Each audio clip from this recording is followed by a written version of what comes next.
This is Musicians for Freedom on UWS Community Radio and the International Community Radio Network.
My color TV's all purple and green. I got a broke down secondhand washing machine.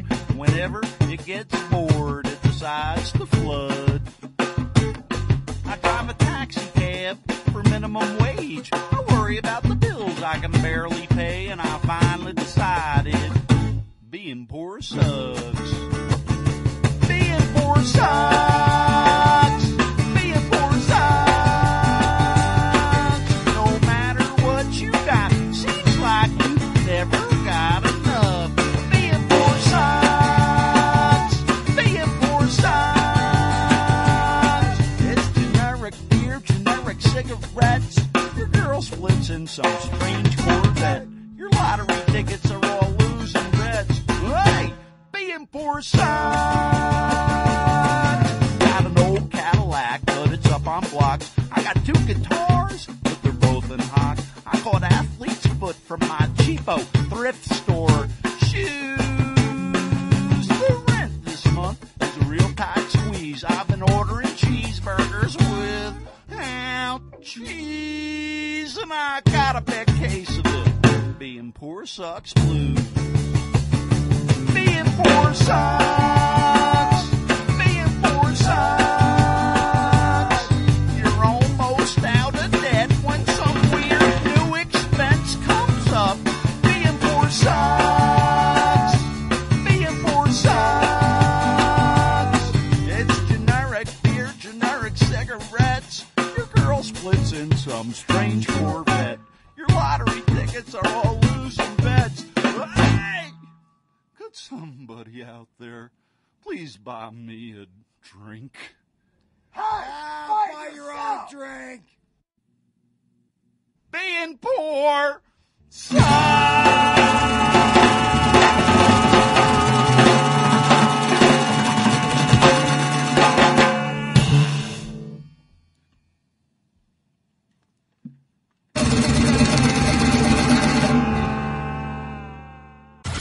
Join Musicians for Freedom on ICRN-Radio.com every Sunday at 3 p.m. MDT and 10 p.m. UK time for guests and political music live from the Colorado studio.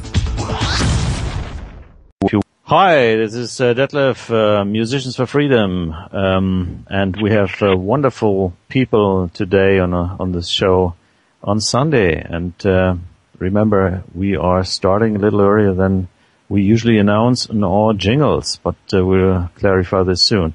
Now, is Karen on? I am. Wonderful. I am, Detlev. Thank you very much for producing for us from Switzerland today. What's the weather like over there? Oh dear, we've got beautiful weather over here, but it's getting late here. So we have got 7 p.m. Already in Switzerland. So it's getting a little darker than than in the mornings, which you enjoy over there. That's right. Just finished the breakfast of the radioactive blackberry pancakes with syrup. Oh no! Loved everybody. So all right, folks, that was Sharlene in the background from Musicians for Freedom. Sharlene, welcome to our weekly roundup here with music. Hey, well, I'm glad to be here this morning. It's another day on this side of the dirt, and if you're not having a birthday, you're having a dirt nap. So happy birthday to everybody out there. And when is your birthday, Karen? Actually, it was a couple of weeks ago on the 14th. Oh, great! Happy birthday. What sign are you? Virgo. Oh, I should have guessed that. I got it. And the Chinese sign of the dragon, so there are times when I'm breathing hot air that I just can't help. Well, I don't notice. I wouldn't say hot air, I would say more like fire. Ah, nice. That's Smokey. Hi, Smokey. Hi. That's right. Smokey's in Nashville. Smokey, how goes the breaking into the music biz in Nashville? Well, everything runs slow. Slow.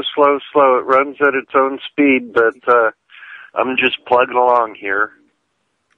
Well, good luck. We look forward to hearing some of your music on the program and about more of your escapades. But not everything seems to be running slowly, and I'd like to bring up the subject of the anonymous occupation of not only Wall Street, but now at least 66 other locations across the country, and say how much we support them. At United We Strike, we totally support any peaceful, nonviolent movement of the people and against these banking interests that are running us all over.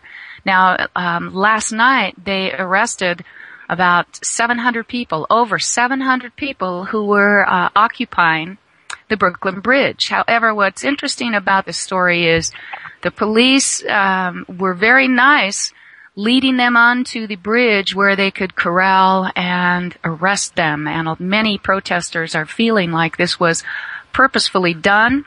As this momentum grows, we do have an opportunity to unite. And actually, I'd like to share something that was written by United We Strike, a supporter who says, there is a window of opportunity with the momentum of the Occupy This protest popping up everywhere and gaining support from diverse places. Now is the time to refine the message of the strike movement and embrace the emerging spirit of resolve building amongst the people at long last. Plenty of people are willing to leave the security of their homes and engage in definite, non-violent rebellion on the streets. Shouldn't it stand that even more would be willing to do the same in their own homes, in solidarity with those brave souls that have taken to the streets in an effort to free us from the clutches of this greedy, evil machine? No more one-day strikes, no more just doing this once a month. It's time to gather all the fortitude that can be mustered and start Occupy Yourself, and not relent until this beast falls once and for all. This is resonating with the people, and this is a great idea here. This is from David. Occupy yourself, occupy your home, occupy your local city councils. This is a time, folks. And on this Sunday, when we finish here with the broadcast, or if you do not have stores or supplies, get them. Think about what this could mean to stand in solidarity with people who actually have spent money, used their time and energy to travel great distances. We can do it locally, folks. We need to take our country back, one heart, one mind, one home, one neighborhood, one city, one town at a time. Wow, very well put. Yeah. Thanks to David, if he's listening. Yeah, I think maybe he is listening. He might be around to pop in a bit, but what do you think of that? I mean, I totally agree. We do need to bust a move now and start capitalizing on this. Yeah, that's absolutely right. What do you think, Sharlene? Well, I was really heartened to notice that recently Judge Napolitano, Andrew Napolitano, I don't know if you had a chance to hear his The Myth of American Freedom. What if we didn't live in a free country? He did that on September 29th on his Freedom Watch show. He did like a little soliloquy. Did y'all hear that? Yeah, didn't you make a video of that? I've seen it on your channel. I did just finish it because I thought it was pretty fascinating, that what they seem to be doing out there in the lamestream media, both on the left and the right, it's all a controlled paradigm. It's a controlled opposition. And they ask the question, well, what if we didn't live in a free country? What if, they did all this stuff to us and, we don't really have any choice because it's all the fault of the Constitution. It's the fault of, that document somehow is not putting the government back in its box. And I feel like, this is some kind of disinfo in order to, change the Constitution. It's kind of like, I have a favorite saying. It's like when you're drunk, and you lose your keys under the table inside the bar, but you go out into the parking lot where the light's better, under the spotlight, the street light, to look for them. But that's not where you lost them. And so, the solution lies with we, the people, simply waking up to understand that we have a choice to not consent. That is the key. The key is to simply be people, we the people. People have the right. We have all rights. We have unalienable rights. And all you have to do is say no. It's a really simple solution, but they don't want anyone to see that solution. And so this has been an eye-opener for me, and I'm really grateful to Judge Napolitano for at least asking the questions. Because he says, well, do we work for the government or does the government work for us? Well, thank you for asking the question. Well, the fact of the matter is, if you're a people, the government works for us. But if you're a U.S. citizen, then you work for the government. It's like two sides of the same coin, okay? It's a heads and a tails. There's not one monolithic government that's just like pressing down on all the people. Does that make sense? Do you understand what I'm saying? Clearly. I do, absolutely. Yeah. And that's the disinfo. The disinfo that I have seen is that, the lamestream, they recognize they have to contain the revolution. Because all of these people are going, the government, the government's the problem, down with the government, down with the government. But the solution is not there. The solution is like what David just said about occupy yourself. All you have to do is occupy yourself. You know, I have to occupy my own self and say, hey, here's what I want and here's what I don't want. It's pretty simple, really. It is. And also to ask the questions of, okay, if I'm free, if we're free in America, then why is it that these protesters are being arrested? Why did we send military men and women to other parts of the world to support their peaceful demonstrations when here at home we're letting Officer Tony Baloney wildly spray pepper spray and use brutal tactics? You know, what's freedom about that? Or what is free about that? That's amazing. So why don't we play quickly a great tune of Poker Face on that one, on Freedom's on the Run? Would you mind listening to that one? This is Musicians for Freedom on UWS Community Radio. International Community Radio Network.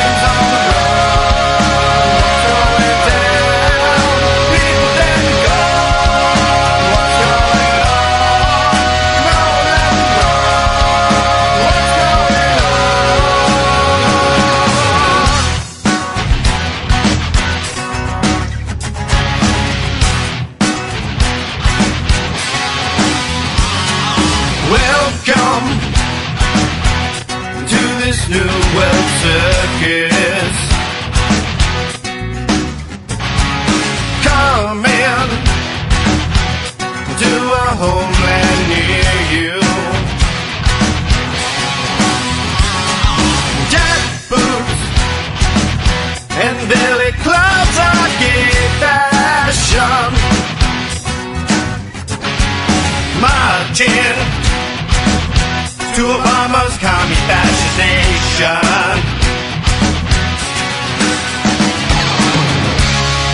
What's going on?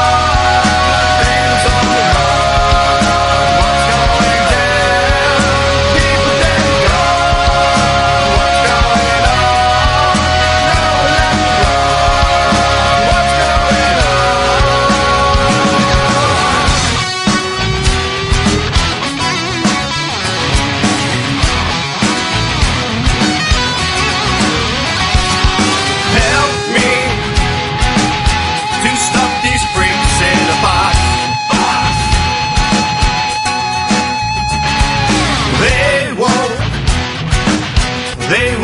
missed at all.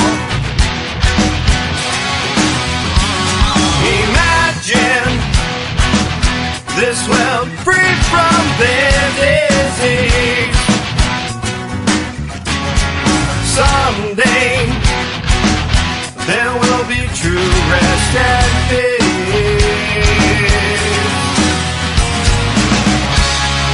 What's going on?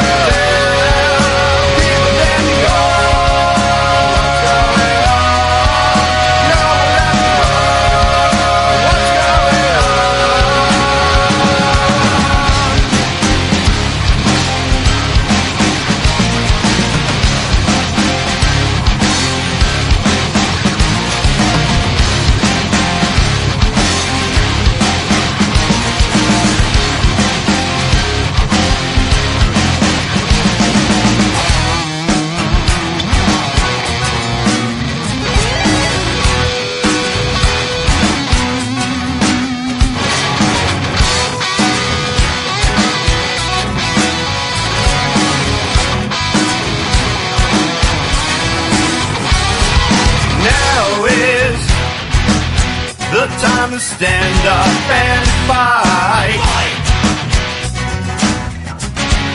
Who will back me up and do what's right? We are free men and we will stay the same. United, we stand divided, we fall.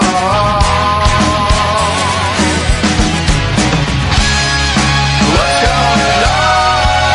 Freedom's on the road. What's going down? People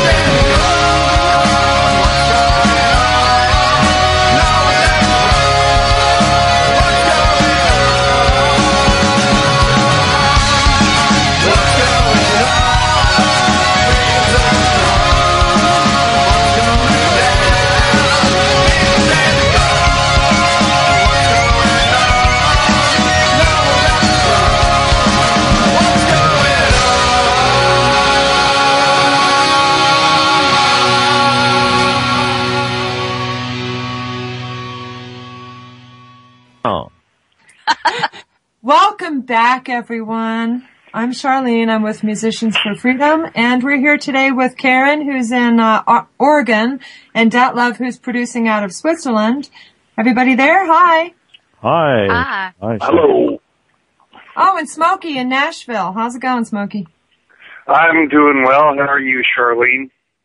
I'm really good. You know, it's early. It's a beautiful day. It's got that chill in the air, and the sun is shining as usual in Colorado. It's pretty nice weather.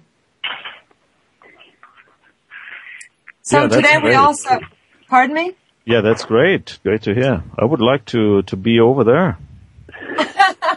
Well, we have some pretty big mountains around here. I don't think they're as big as yours, though. Aren't you you have the Alps or something over that way? Yeah, that's true. But, you know, you've got a chilling place there, which is called Denver Airport, and I would really like to be there. Well, We Are Change Colorado, we did quite a lot of actions over there a few months ago. I think it was around Christmas. We did the underwear interviewers. Did y'all have a chance to check that out on YouTube? Well, I think I've seen that one, yes. That was really great. Yeah, Turtle and Johnny, they're running around in their underwear. It was really fun, you know, with the mic, you know, and it was at Christmas and it was rush hour at the airport. So that was a lot of fun, you know, and we had another action, the We Are Change guys, they're pretty cool.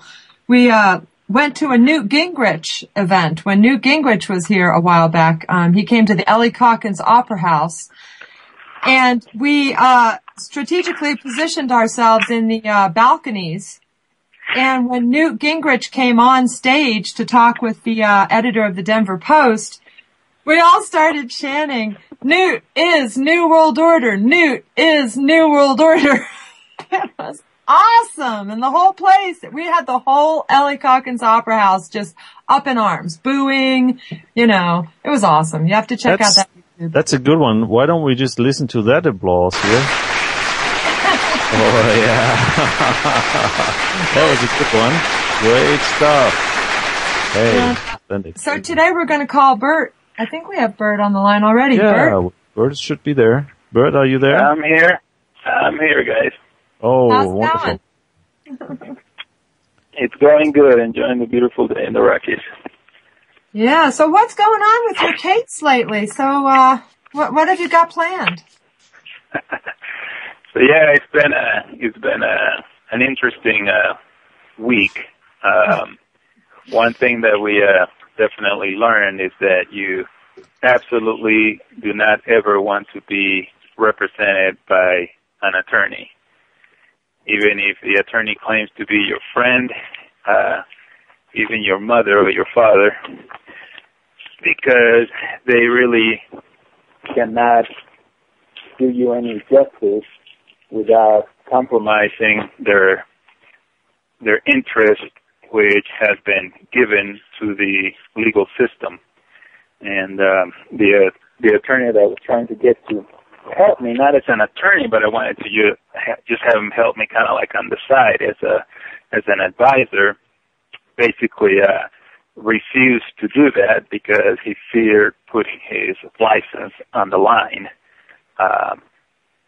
So basically now I'm going forward with this case that I have involved the Denver Police Department and the TSA people. I'm going to be doing it on my own and with the help of a few friends. And that was the most important thing that happened in court. That was on the 27th, because the attorney got up there and said that basically he's an officer of the court and could not really help me. Now, Burt, I've got, I don't know if you know Larry Beecraft or not, and if you haven't seen it, he gave me a letter which was kind of a challenge, and he's offering $1,000 to someone who can actually point out that British Accredited Registry exists and that that's what the bar stands for. Did you get that letter? Yeah, I got it, and I haven't had a chance to research much of that. I mean, Maobi, what's his name? The other fellow in England, he claims that, and he probably would be the best person to take that challenge. Oh, Maudib, you mean? Yeah. John Anthony Hill with 7/7 Ripple Effect. Okay. Yeah. Because it sounds like that's also what you ran across. So you had misrepresentation from a member of the bar who could not represent you, right? Mm-hmm. Yeah, I mean, the funny thing is that I from the very beginning, I explained to him that I do not want him to put his head on the chopping block, that I just want him to kind of help me from behind the scenes. And he's not even willing to do that. So he's what was his biggest... he might lose his license. And what would make him lose his license? What is the big issue there for him? Well, he didn't get into details, but the way I see it is the fact that they are so, I don't know, they take some kind of an oath, and I need to research that a little bit more, but the way I see it, they have given an oath basically to the legal system. So whatever they do, trying to represent someone else, they can only go so far, and they cannot really challenge the core of the legal system, otherwise they'll be in dishonor of their oath. They're not obeying the master. Legal system. They're officers of the court. They work for the court. They work for the corporation. So how can they go against the interests of the corporation? Yeah, right. Because when he got up there, he made it very, very clear. He said, "I am an officer of the court," and of course, he's not meaning my court. He's meaning their court. And the definition of an officer is an employee. So he's an employee of the court.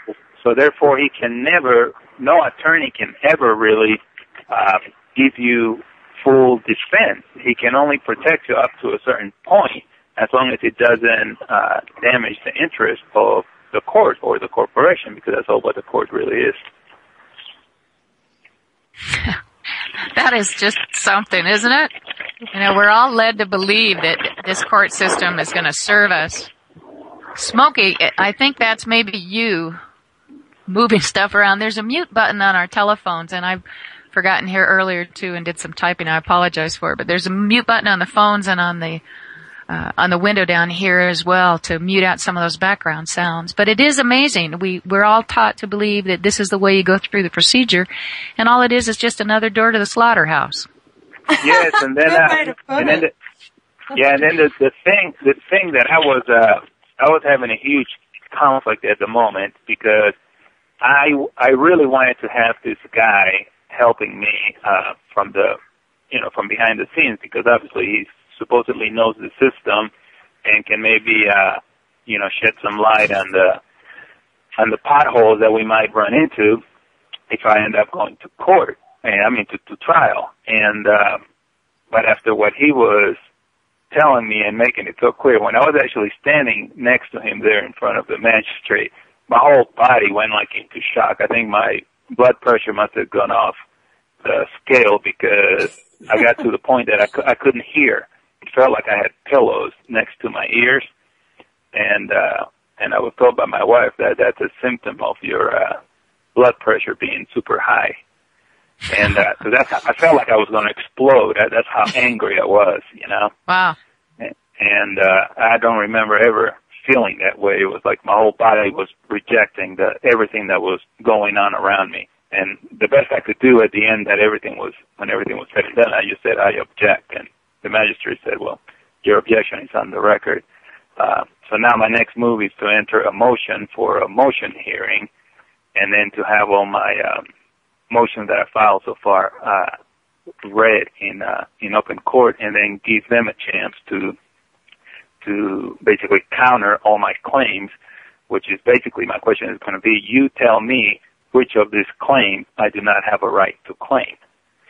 And we'll go through them one by one and see which claims I do not have a right to claim. So basically it's if I get this hearing set, it's going to be very revealing, because they're going to have to literally tell me, am I a slave or am I not?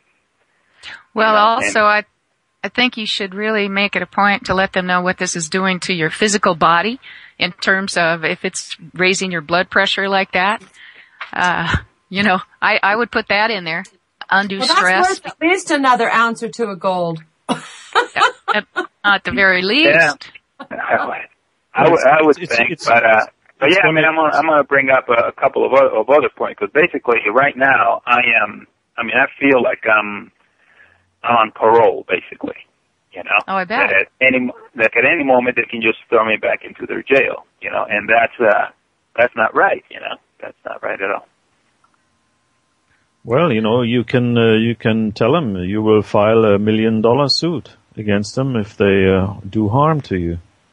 Well, right now my suit is already at a few million. Oh, okay. They've already acquiesced. Burt gave him 21 days. He's already counterclaimed. And the city attorneys acquiesced already, so they have already agreed to all of the claims that Burt has made by their silence. Their silence is acquiescence. And so now it's just a matter for Burt to actually read that record for the record in open court that they have acquiesced. And that's the interesting thing, is that whenever you whenever the courts deal with you, they always give you a time limit to respond. And if you don't respond, they consider you acquiesce to their whatever their claim is. So that's why it's always important to answer every single notice that you get. But you can also do the same thing to them. If they have a right to put a time limit on any of their claims, you can do the same. And from what I've been reading in the law, 20 days is pretty much the standard. So you give them 21 days. And if they don't respond within those 21 days, then they have also acquiesced to your claim. And because of the fact that they don't read the paperwork that you turn in, it actually works to your advantage, because the fact that they didn't read that there was a clause in there saying that they had 21 days to answer, it's not your problem. That's the beauty of that. You know, the other thing, Burt, that I was curious about, that with regard to the attorney and signing the waiver, you know, when I was there in court listening to this, I noticed, you know, it impressed me. Well, two things impressed me. One was watching all the guys in the orange jumpsuits get up there and waive all of their rights and consenting to all of their punishment. I made a YouTube video out of that. It's called, "Are You in Jail by Your Own Consent?" And that's on my YouTube channel, so check that out. And then the second thing is that the magistrate was asking the attorney, do you have the consent form yet on file from these defendants? You know, have they waived all of their rights by hiring you? And then, of course, the attorney replied, well, I've got something written up. It's got some hypotheticals. I anticipate they'll be signing it soon. So, Burt, to what degree do you feel that that would be revealing? If we were to get a hold of that waiver form that the attorney would be presenting to you, do you think it would be interesting to read what it says? Well, I already basically know what it says, because it's based on whatever it's called, 1.7, whatever, some kind of rule from the Colorado Bar Association, and that's what the magistrate was referring to. But it's just basically saying that you're hiring this attorney and that you're waiving any conflict of interest. That's the main thing that the magistrate was trying to point out. But his real purpose is he wants all of us to lawyer up. They want all of us to have an attorney. And then the other funny thing is that they also give you the choice of going pro se, which means the same thing. Pro se means that you're acting as your own attorney, which to me is a bigger insult, because at least if you hire an attorney, you can blame the attorney, but how are you going to blame yourself? So in one way or another, they want us all to belly up to the bar, put your money down, take what we serve. I'd represent myself.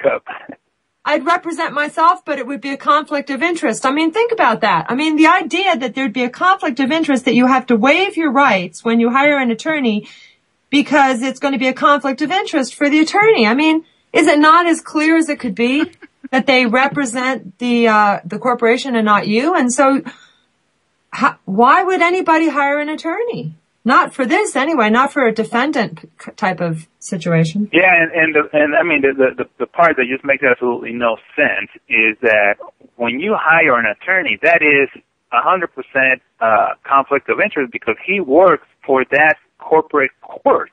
How can he represent you when he works for them? It's just like you hiring a Walmart employee to defend you when his interest is Walmart. It makes no sense. But we do it because we think that there's no other way out. So they basically give you three choices: hire an attorney, take a public defender, or act pro se.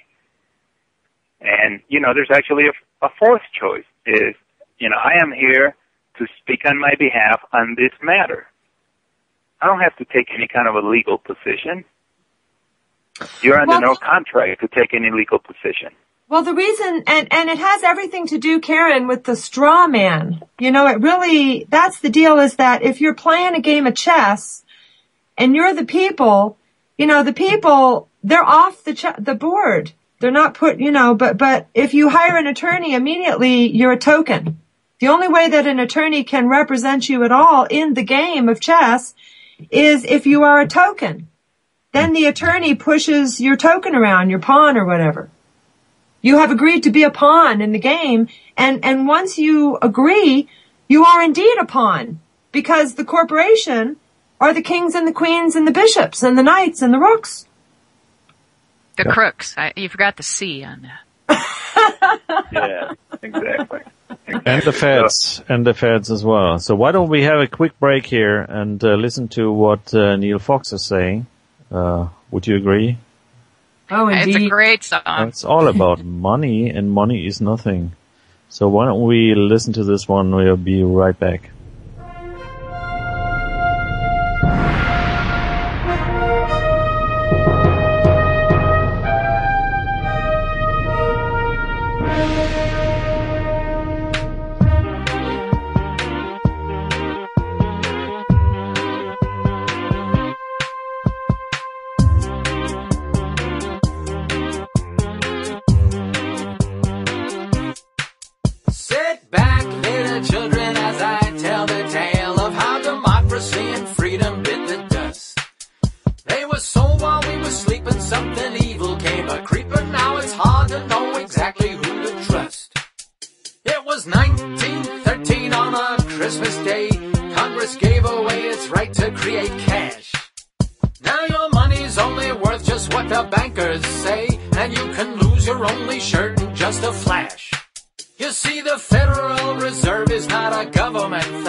Musicians for Freedom on ICRN.com every Sunday at 3 p.m. MDT and 10 p.m. UK time for guests and political music live from the Colorado studio. 3. All right, folks, we are back. It's United We Strike Radio, and we feature Musicians for Freedom every Sunday. It's earlier now from 10 a.m. Pacific or 1 p.m. Eastern. So we play music, we talk to people. The regulars on the program are Sharlene Holt from Musicians for Freedom, who is with me. We also have Smokey from Voodoo Stingray, and we are talking with Burt, who is a man who is going for his freedom. And we'll get back to the talk about Anonymous and Wall Street. But first, Burt, I think you have a story to relay about wanting to get your driver's license. So you want to share that with us? Mm-hmm. Yeah, well, we went this last, was that Monday, Sharlene? I think so. Monday we went to try to get my driver's license renewed. And I mean, I already knew they weren't going to give it to me, but I just wanted to get on video these people attempting to answer some of these questions. And my first question to them was, do I need a driver's license in order to make use of roads and highways? And of course, they kept going in circles. Well, of course, because you need a driver's license to drive. And I'm like, well, but driving is a commercial term. I'm not going to be driving. I'm going to be just simply traveling, making use of the roads. And there's Supreme Court cases that have made that perfectly clear. And the people have a right to make use of the highway. Well, I don't understand what those terms that you're using. And anyway, it's kind of like a waste of time. But then we asked for a supervisor to come and talk to us, and before the supervisor got there, we noticed that two of the sheriff people with a gun strapped to the side were actually like 2 steps behind us. So as soon as we started asking questions that didn't follow the everyday routine of the average citizen, then that's it. They saw that as trouble, and those 2 cops were standing right behind us, ready to pounce on us if that lady across the 1-inch glass gave the command. And then when the supervisor got there, of course, she didn't answer anything. She looked like some clown that they pulled from the back. She didn't look like any kind of a supervisor. But anyway, the thing that people need to understand is that driver's licenses all fall under the Department of Revenue, which is the same people that deal with the IRS. And the IRS is nothing but smoking mirrors, and they never tell you the truth. And in fact, when you speak with IRS representatives, they never give you their true name, and that's because they don't want any liability. And the same people at the driver's license go there and try to ask for their name or even an employee ID, and they will not give you that, because all the people who work for the Department of Revenue do not give any kind of identification. But yet they want your bios, they want your fingerprints, they want everything when you go try to get one of their driver's licenses. And that's what happened. Yeah, but did you get the license now or didn't you? No, because I made the point. I said, well, I understand that I would have to be a resident of the state of Colorado in order for me to be able to renew my driver's license, and I no longer consider myself a resident of your state. So how can I get a driver's license? Sure. And it says, well, you can't get a driver's license. You have to be a resident of this state or another state where you live. So I didn't get my driver's license renewed. So it has to do with the word resident, because the whole idea is that the Cruikshank versus the United States, the Supreme Court decision, in which they admitted that, you've got this federal corporation that has franchised into the states. And so if you admit that you are a resident in the state of Colorado, then you're basically saying you're on their political and legal grid. And so Burt, really is a free man on the land. And what he was really trying to do was just see if there's some way they would give him a waiver. It's kind of like we asked the question. We said, well, we don't really want to get hassled by your pirates that are out there on the Admiralty highways, and they didn't really have any, on the high seas of Admiralty there, and So they acted like they didn't understand what we were talking about, and so when Burt was simply saying we'd like to make use of the roads because we have a right, the people that worked there, the women, there were about 3 of them, they kept saying, oh, you mean you want to drive without a license? You want to drive without a license? I mean, it was like parrots. You couldn't get them to. Yeah. Yeah. You want to drive without a license? That's incredible, Yeah, but what I found more revealing was the fact that as soon as we started asking questions, they brought their guns. To intimidate us. Yeah, there were 2 sheriffs standing behind us, 2 steps from us. That is pretty amazing, but when you talk about being a resident, so I assume that you looked up the word resident, and obviously a resident is not a people. Is that it? Don't worry. Yeah, I tried to get Smokey back. Smokey? Yeah. So. What a resident is the definition of a resident is you're basically a foreigner.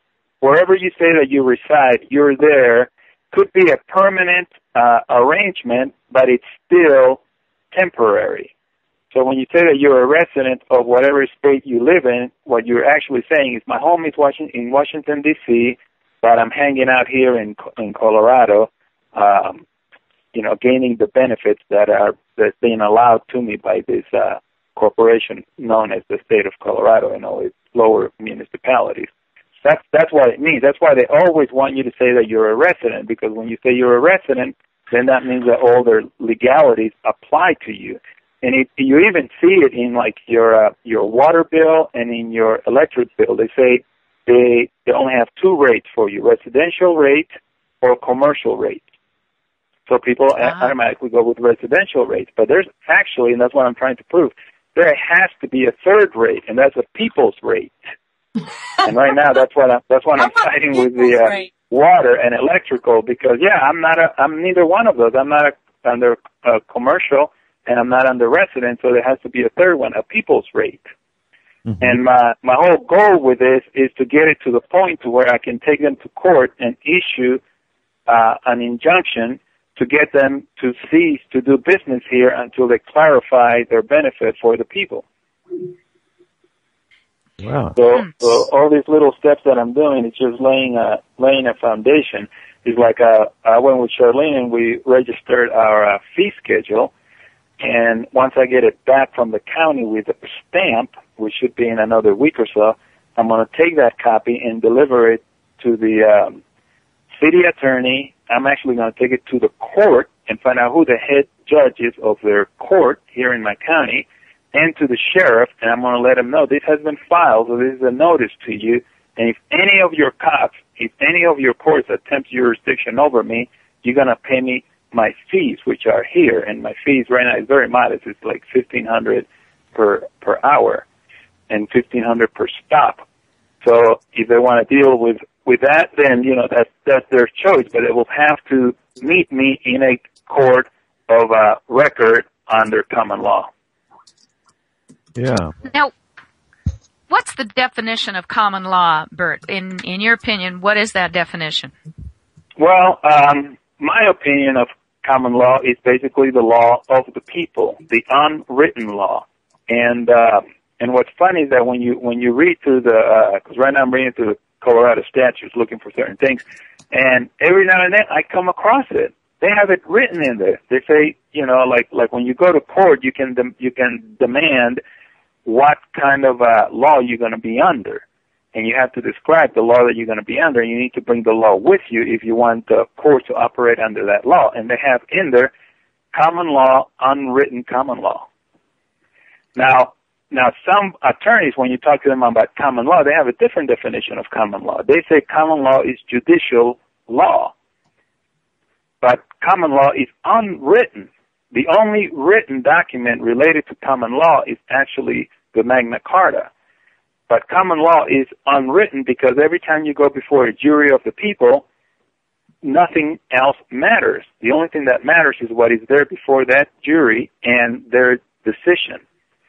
But they try to say that common law is judicial decisions made by a judge, and that's incorrect. That's propaganda.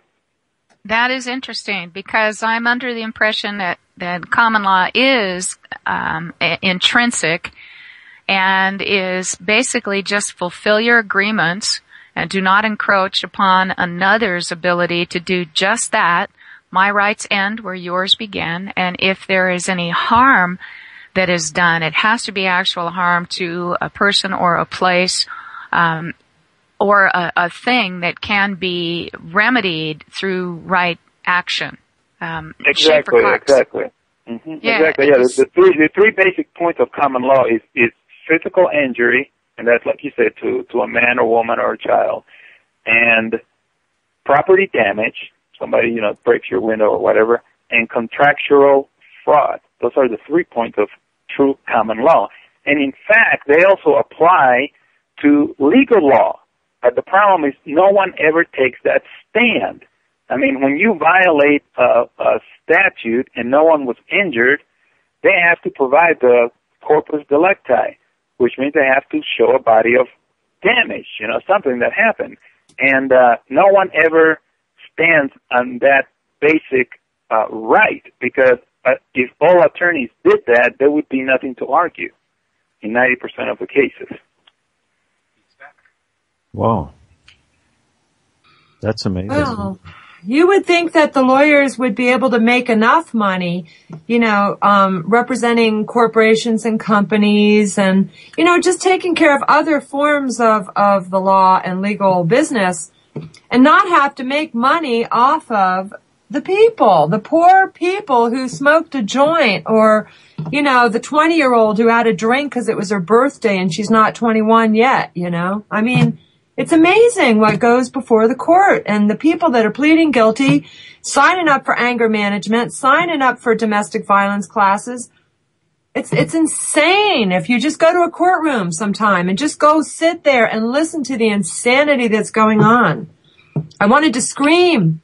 It is. And when you talk about them just admitting to giving away their rights because they don't know it. I mean, this is such a huge spider's web of monopolization of our legal systems, our political systems, our religious institutions. All of them have been co-opted, and it's definitely time to wake up. And that's why we're hoping that this anonymous movement, these occupations, will spread as the people begin to understand that the only reason we have poverty, the only reason we have wars, the only reason that we have the illness and the geoengineering and the depleted uranium is because we allow it every day by living our lives as normal and thinking someone else is going to save us when it is time for we the people to rise up and use common sense and common law and have a huge bonfire with all the extra bills and legislation as we empty out those government buildings and turn them into apartments for people to live in who've been ripped off by this system.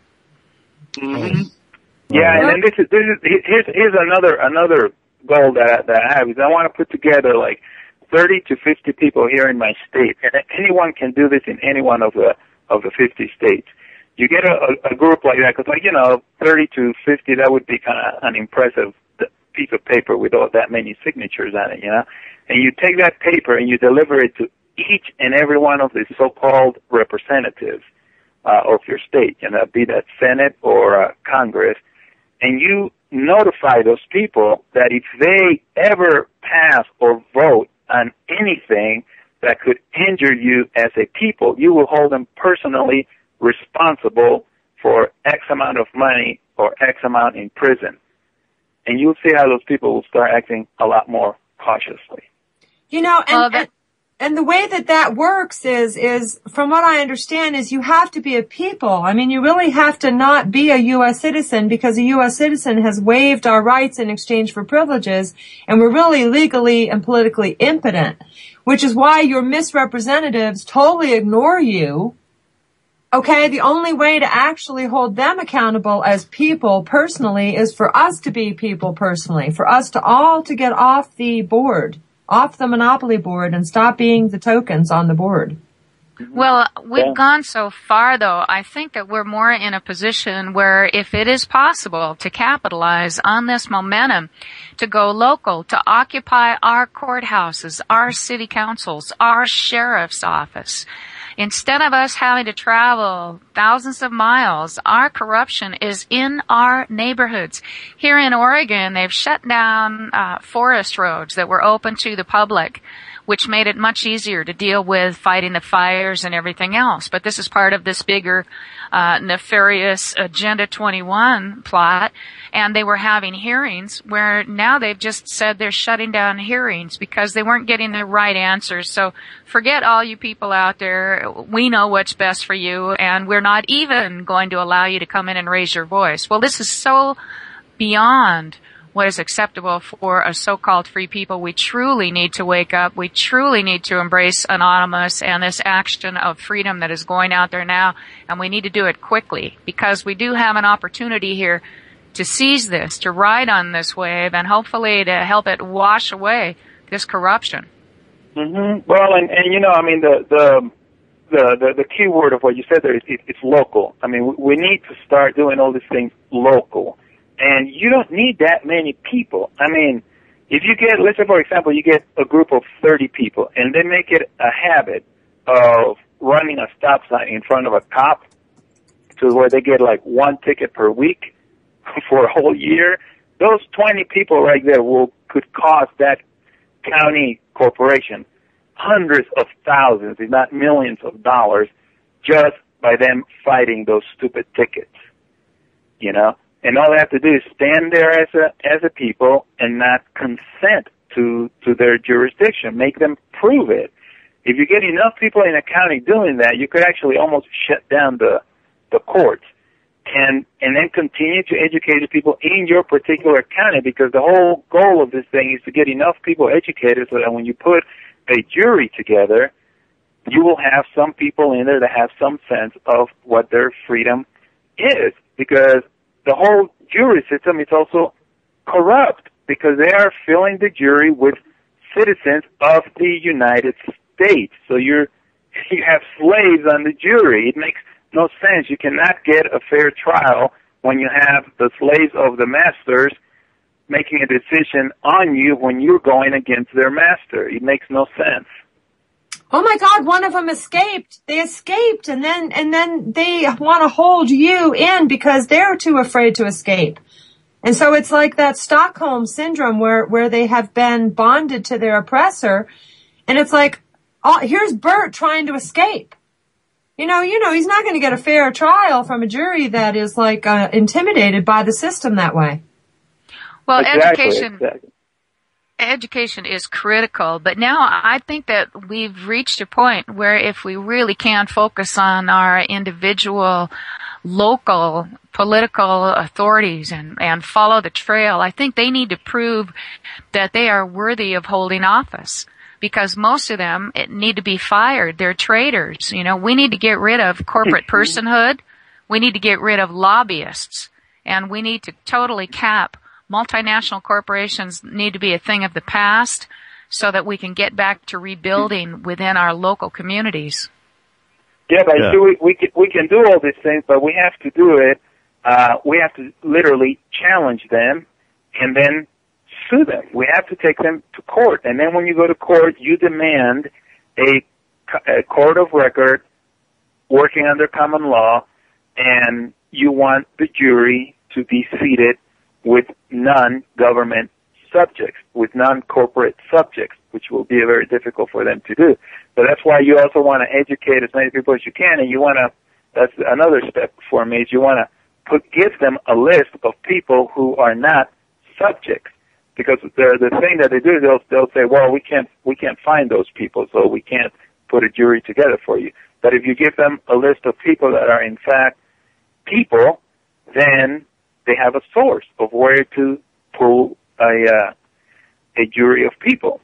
Because every time you try to sue or whatever, they're gonna pack the jury with a bunch of slaves, and you're still not gonna get a fair trial.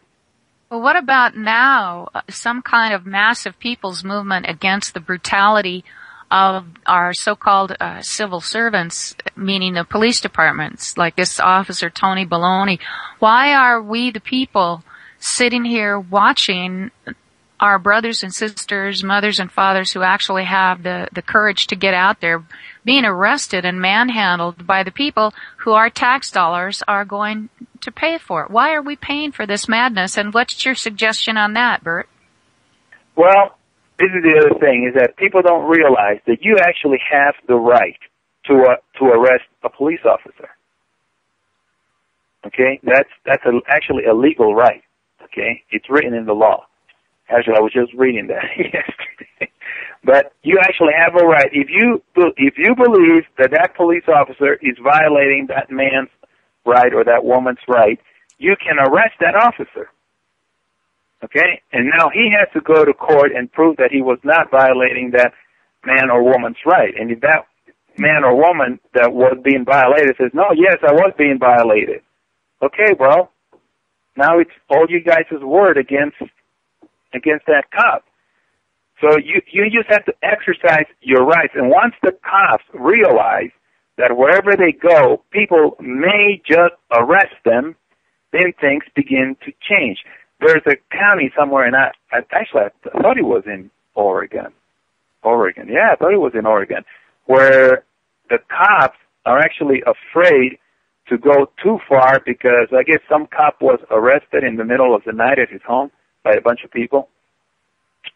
So the cops are like afraid of being arrested at their home. Wow. You know, and there's nothing wrong with that. You have a right to do that, you know? They do it. So if they do it, you do. All things that the cops do, except brutalize people, you have the right to do because theoretically they're doing what you choose not to do and you're delegating to them. I mean, that's what a sheriff is supposed to do. He's supposed to carry on your delegation. And so if they can do it, you can definitely do it. If they can arrest, you can definitely arrest. And they need to be put on notice. So, but you got to have the numbers. You know, if there's 10 cops, you got to have 100 people telling them, you guys need to quit that or we're going to arrest you. And they'll start taking you seriously. Well, It's interesting. You know, they're outnumbered there in New York. The people are outnumbering the police. We'll have to think about ways to incorporate that. Detlev, what do you have for us? Well, you know, I'm expecting you to talk about the UWS strike, which is coming up as well after the break. Will you, Karen? I will. That's right. We got our marathon next weekend.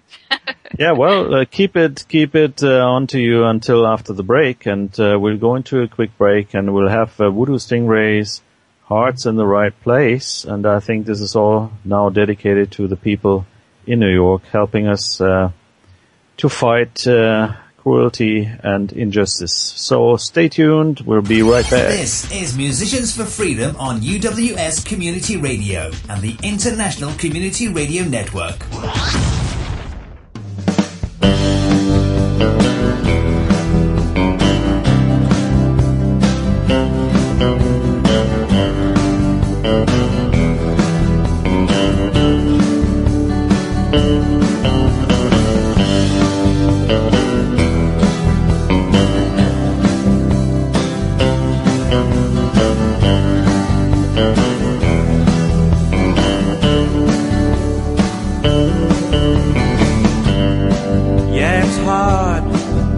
Goodbye. When two hearts beat as one, the things we had and the things we lost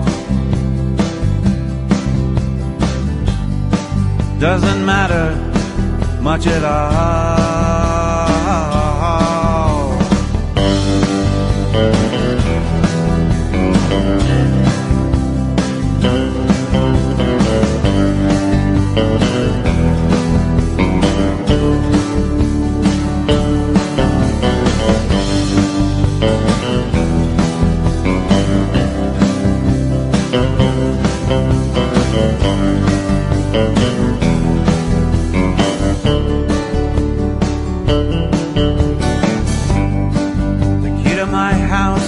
Doesn't work.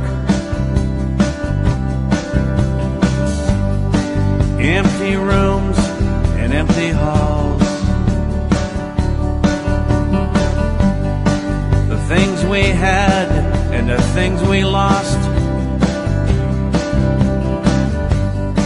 somehow doesn't matter much at all.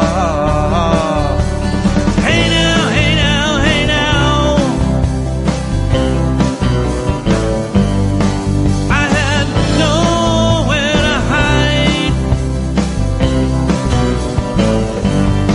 I didn't wanna make you cry,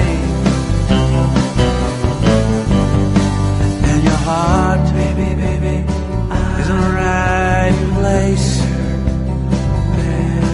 and your heart is in the right place, and your heart is in the right place.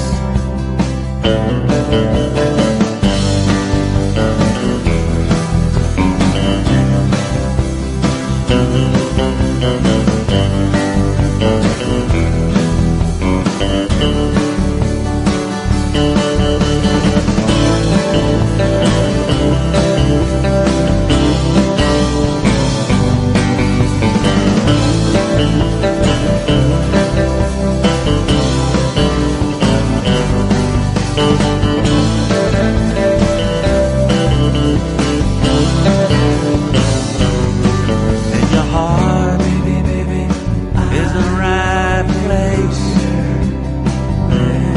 and your heart is in the right place, and your heart is in the right place.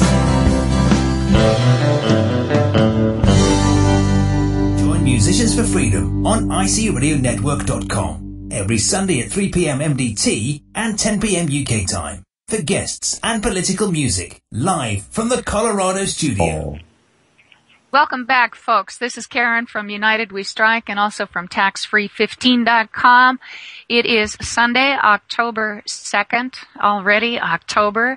And the October surprise is the momentum that the anonymous occupations of Wallstreet and 66 other locations are getting. The people are waking, are rising, and striking for freedom. And that's what United We Strike is about, folks. Unity. We do not have to agree with everything, but certainly there's enough evidence out there to where every single solitary one of us can see that our money's being stolen and given to these corporatos, and it's time to put an end to it. And to that means we have Sharlene Holt from Musicians for Freedom with us. We've got Smokey from Voodoo Stingray. We've got Burt from do not consent 83 at yahoo.com is how you can get in touch with Burt. And actually, Burt, are you still giving classes that you want to let people know about? Well, I was hoping to start them again this last week, but had a delay with my court case, so I'm still going to hold off on that because I wanna kind of like get to a point with court case so that I'm not so preoccupied with that. So, and I'm not there yet, but I'm almost there. But I will be announcing that through you guys. We'll be doing the webinars or something. All right. Now, do you have any words of wisdom that you would give to any of the people who are striking? Because when you talk about we the people have the power to arrest the police, we may have that power. However, we don't have the mace or the pepper spray or the batons or the guns or any of that. What would you tell people who are milling about? What's the most important thing that you think that they should understand? Well, in the ideal situation would be that you would have enough people that you're basically outnumbering the cops. But the problem with trying to carry out any kind of an arrest is you have to do it lawfully.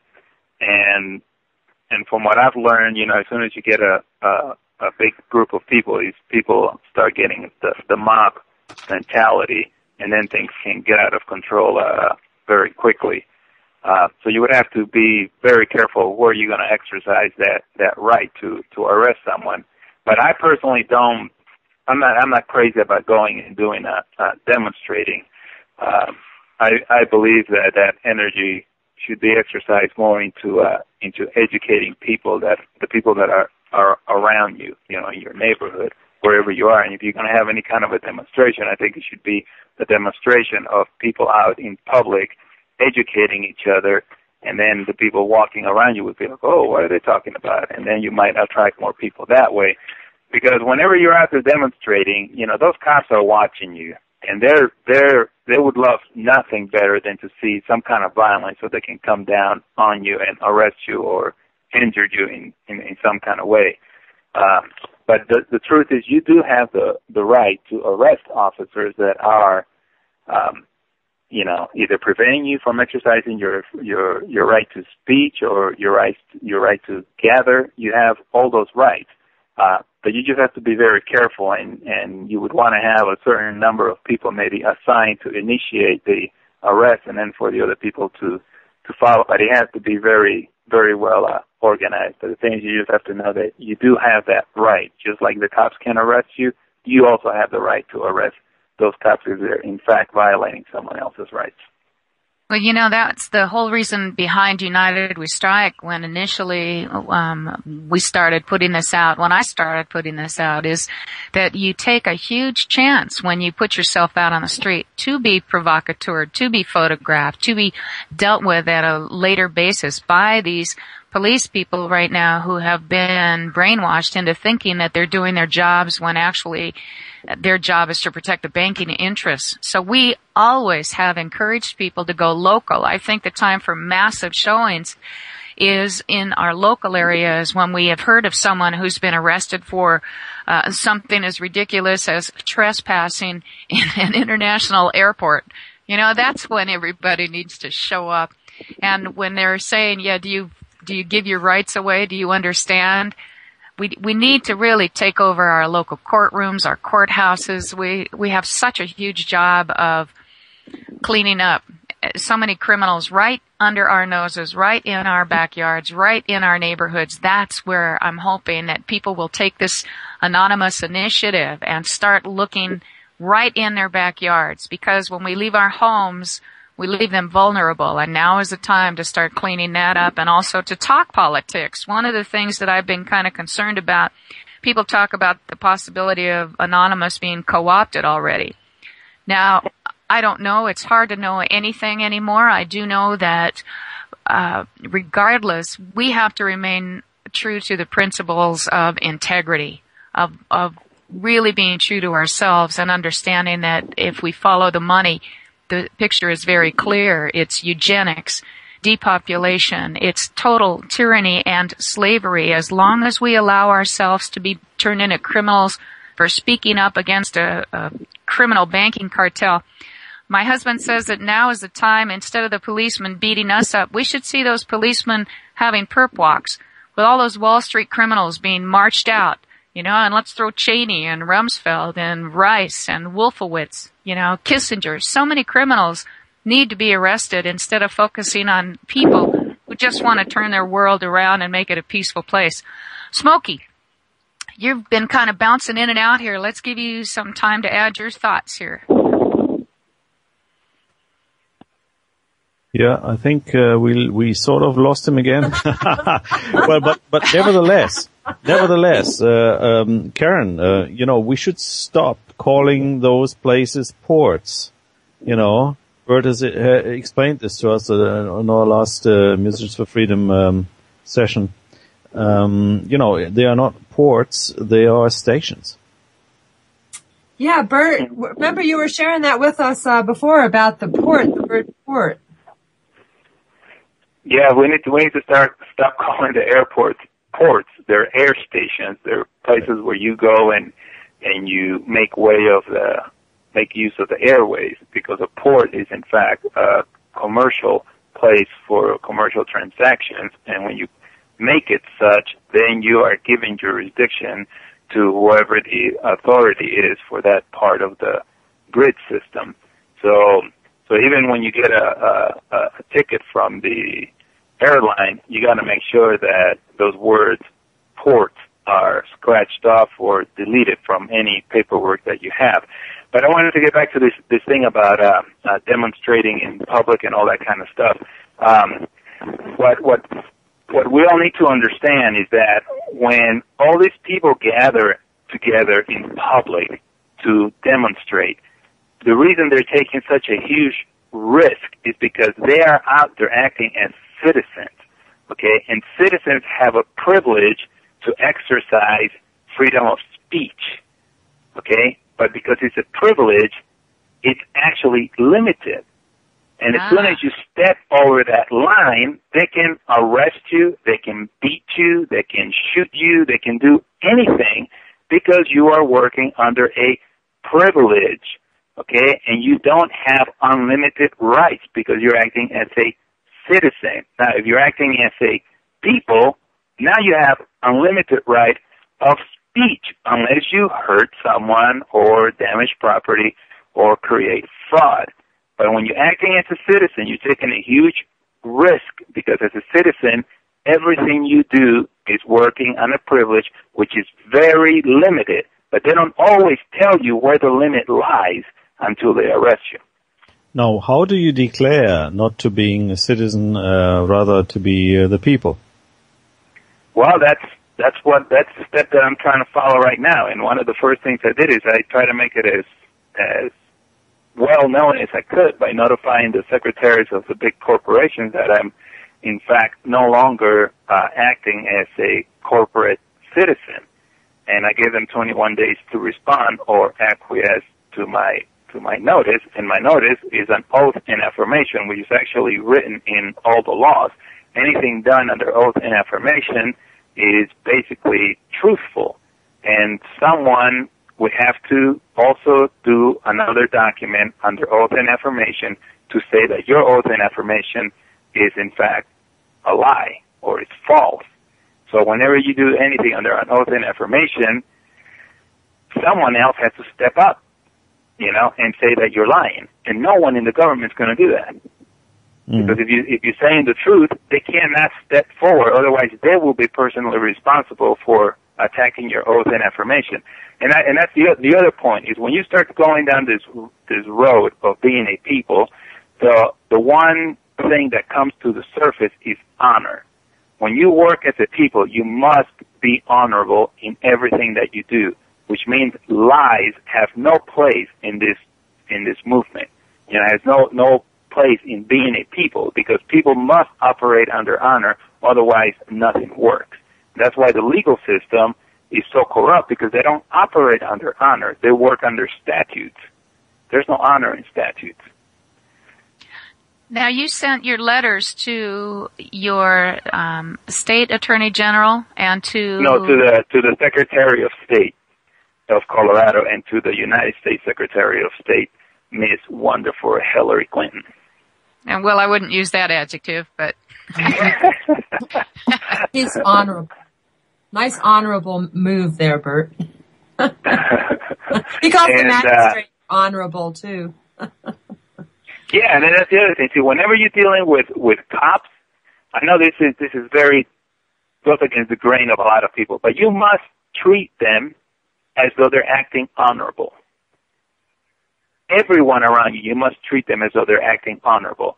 And if they prove that they're not acting honorable, then the dirt falls on them, not on you. But you always must come from a point of being honorable.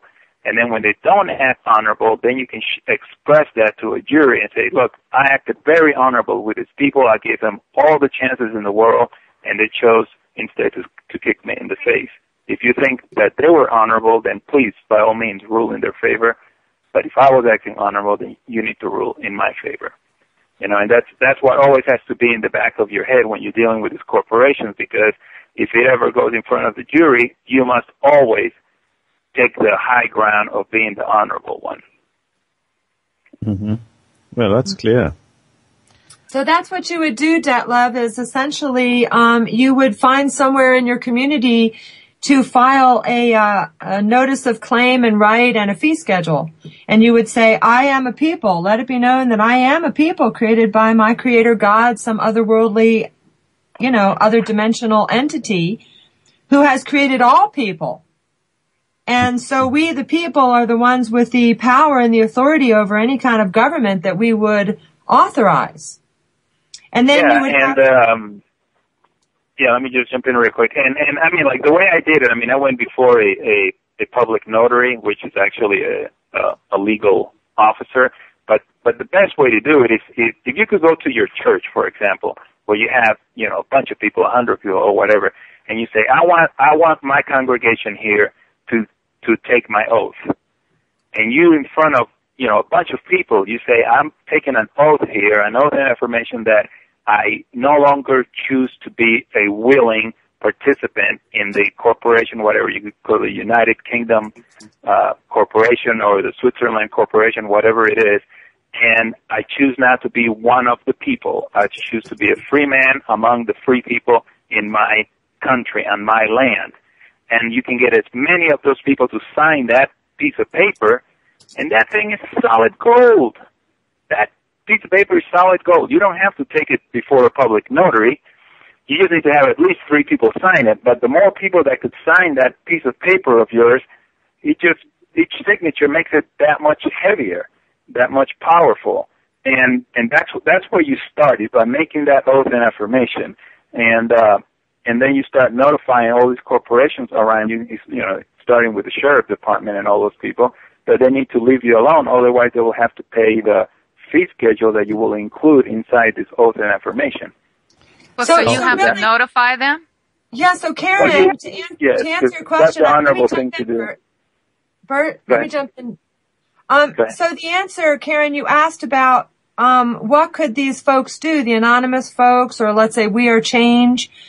And in my opinion, you know, the best thing to do would be for all of them to be people, as people, to sign a document similar to, for example, the Declaration of Independence.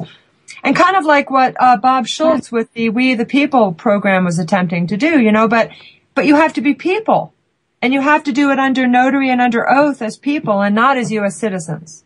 Is that correct? Would you have a sample of that? I mean, an example, and put it on the page, or make a YouTube of it? Yeah, as a matter of fact, I just did. On my YouTube channel, I have 2 YouTubes. One of them is called Colorado Sovereign Files Fee Schedule with Denver. And then the one I just put up was how to make and file a fee schedule for protection against corporate abuse. And there's a link in those YouTubes to a scribed document at www.scribed.com. And I actually filed a notice. And that's there, Detlev, for you to look at as a sample. Yeah, that's very nice. Why don't you send me a link so I find it quicker for the YouTube I shall make? Oh, great. Okay, great idea. We cooperate on this one. Okay, but while we are, discussing this, we need a quick break, I think, and I shall be leaving you now, but only, by playing your song. So stay tuned.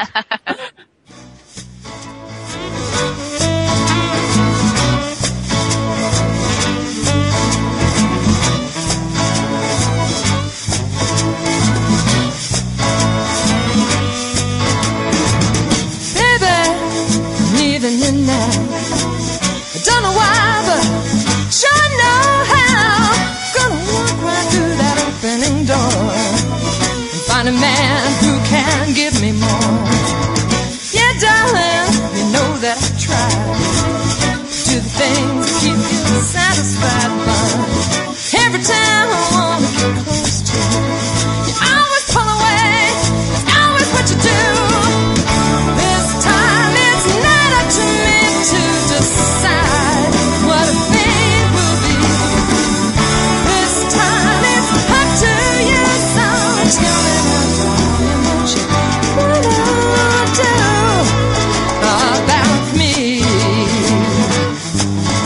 About you.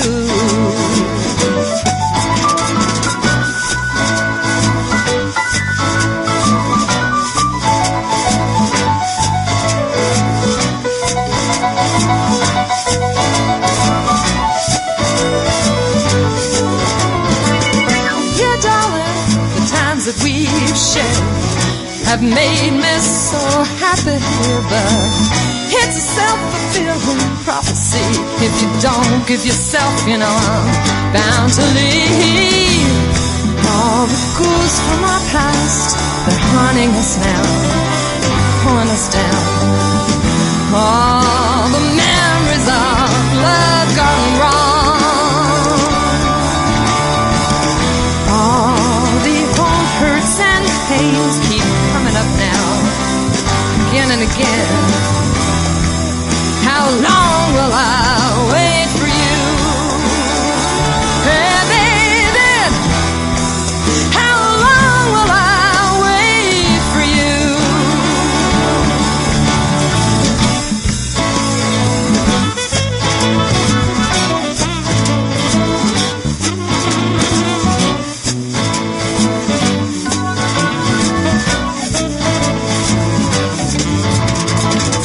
Yeah, babe, I'm leaving you today. I don't know why, but I just can't stay. Yeah, darling, I'm leaving you tonight, 'cause I just don't see why we can't get this right. This time it's not up to me to decide what a fate will be. This time it's up to you, so tell me now, darling, what you wanna do about me, about you, about me, about you, about me, about you, about me, baby, about you, about me, baby, about.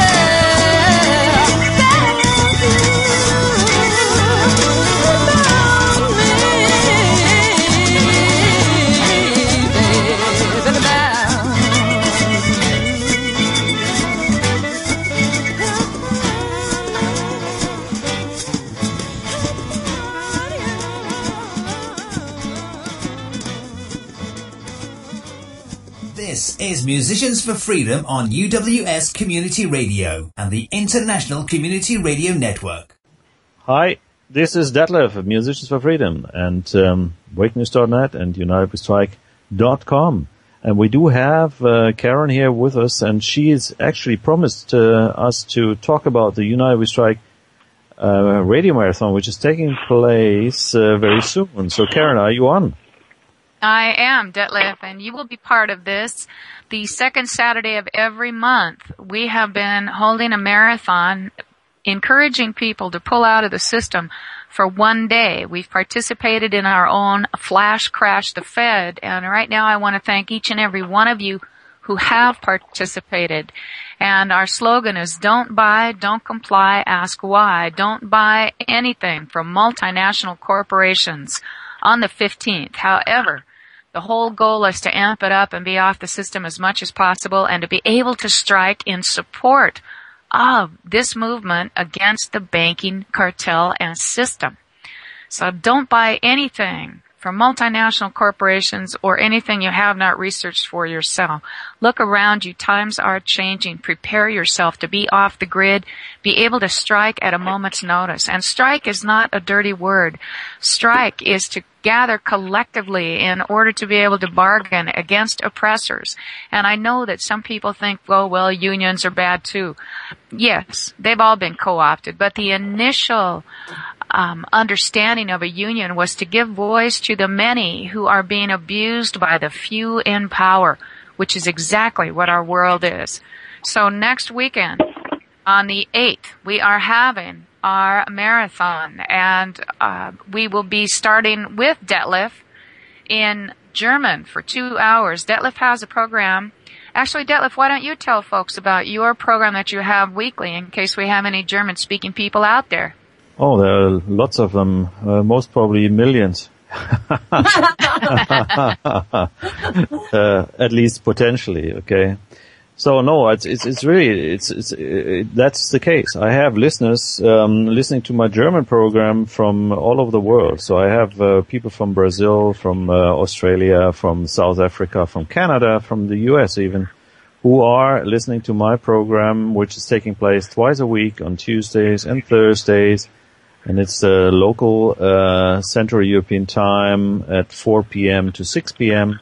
And I usually rebroadcast the show for the people who do not have the time to listen live. And I do have the archives, and obviously I do make YouTubes.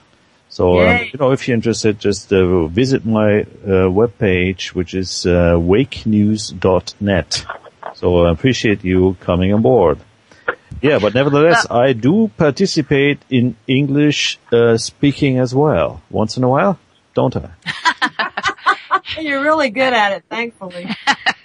Well, there's always room for improvement. But nevertheless, and I'm really anxious, because I shall have quite some interesting topics for the coming radio marathon, because we're talking about this special, legal situation in the Federal Republic of Germany, which is definitely not a sovereign state, but it's rather a non-governmental organization, which has been taken over by, I would say, it's my personal opinion, it's crooks. And they are ruling us, and we have to stop this, and the people have to take over again. So that is a very interesting topic, Burt, which you bring up. So I like to just add a little something there to what Karen was saying about the United We Strike and how we can, do something to strike. And let me tell you, the one thing every single man and woman can do to truly strike at the heart of all these banking cartels is stop financing things. That right there is huge. If you could stop financing things, you will reduce the rate at which your particular currency is being decreased. Because every time you finance something, you are in fact adding to the problem. Because every single financing instrument is then converted into up to, at least in the United States, I understand, 30 or 34 times whatever its face value is. So you're adding that much more currency to the system. So you need to stop financing and, curb the urge of, I got to have it now, save up the money, and go buy it cash. Because you are becoming part of the problem every single time you finance anything.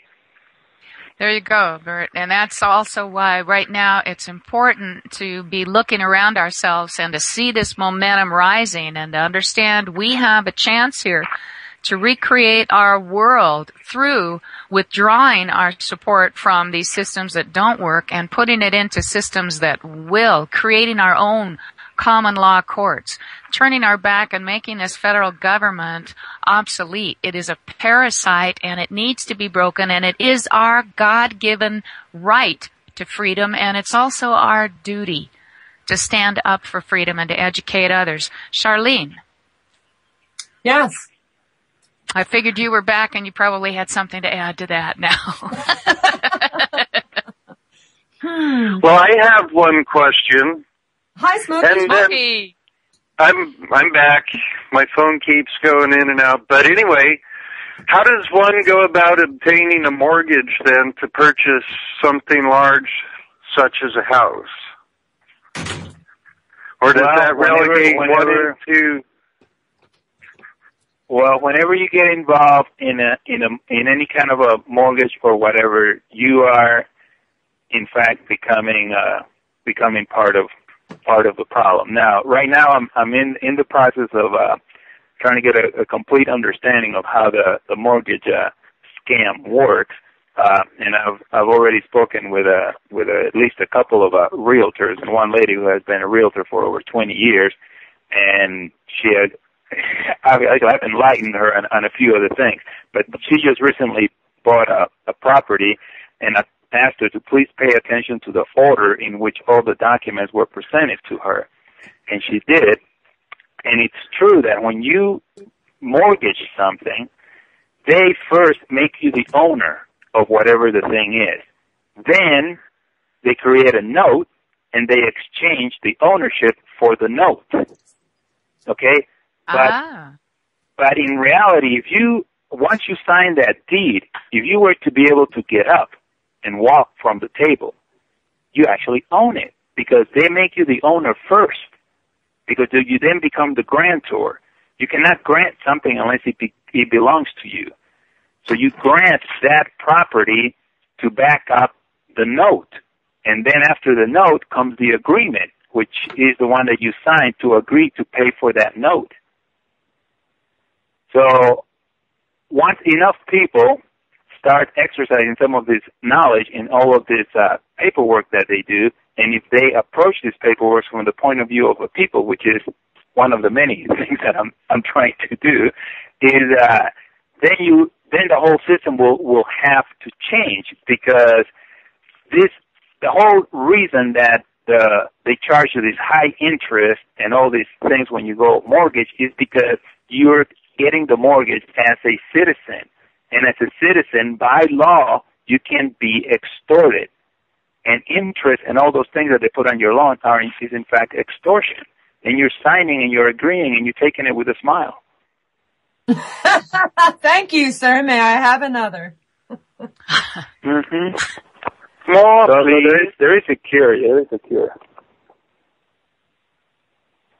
Go ahead, Smokey.